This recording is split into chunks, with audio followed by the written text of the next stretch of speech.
Something about the way Paul Sinha spoke those words made the whole thing land differently. Not loud, not dramatic, just quietly revealing. The man millions of us know as the Sinhaman, the sharp-suited, razor-witted presence on the chase, casually explaining that the name the entire country calls him isn't the one he was given at birth. And that the one he was given? Well, it's a girl's name. You could almost feel the soft intake of breath from people listening. Not shock, exactly. More like recognition mixed with a sudden tenderness. Here was this familiar television face, the one who has spent years making contestants sweat under the studio lights, suddenly offering a small, personal window into how identity gets shaped long before the cameras ever start rolling. He was talking about something many sons of Asian immigrants in Britain will recognize. That dual naming tradition.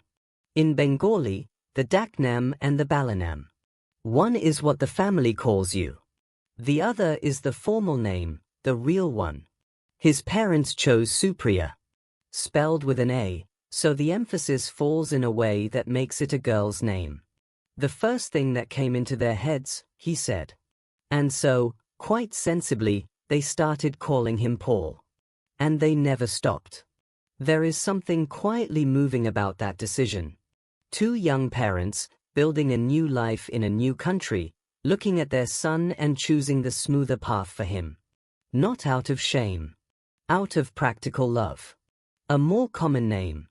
One that wouldn't invite questions or second glances on the school playground or later in the professional world.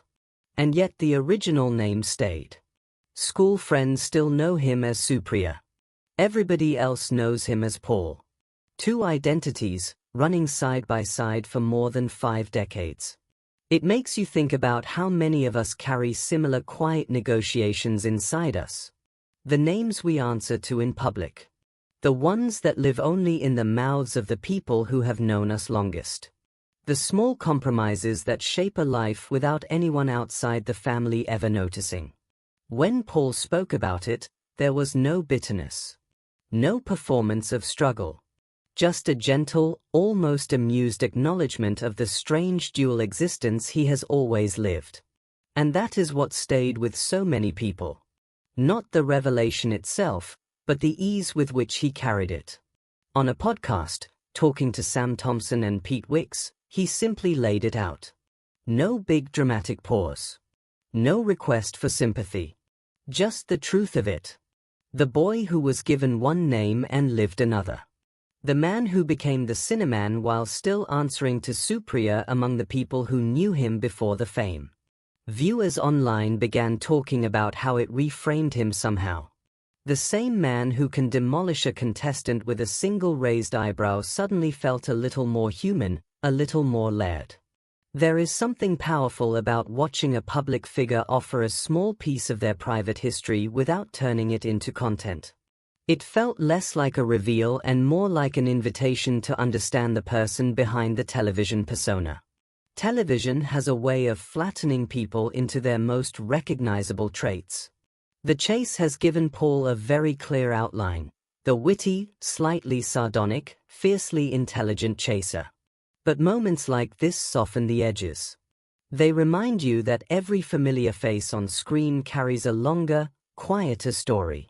One that includes immigrant parents making practical choices. A childhood spent answering to 2 different names depending on who was speaking.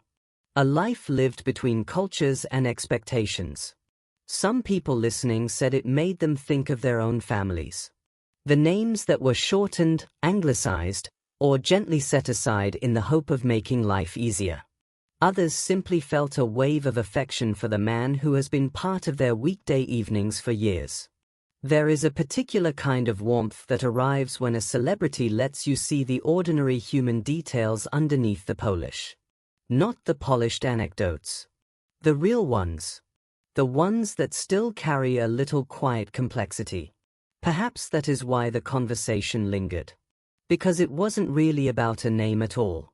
It was about the quiet decisions parents make for their children. About the soft negotiations of identity that happen in immigrant households across Britain. about the way a person can grow into one name while still carrying another close to the surface. Paul Sinha has always been more than the character we see on The Chase. He has been a doctor, a comedian, a husband, a man living with Parkinson's with characteristic pragmatism and humor. This small revelation simply added another texture.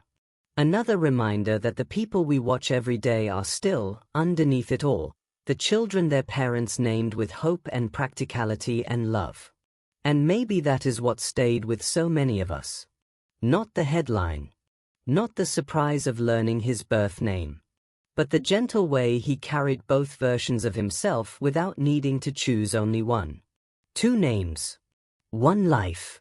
And the quiet dignity of a man who has always known exactly who he is, no matter what the rest of us call him.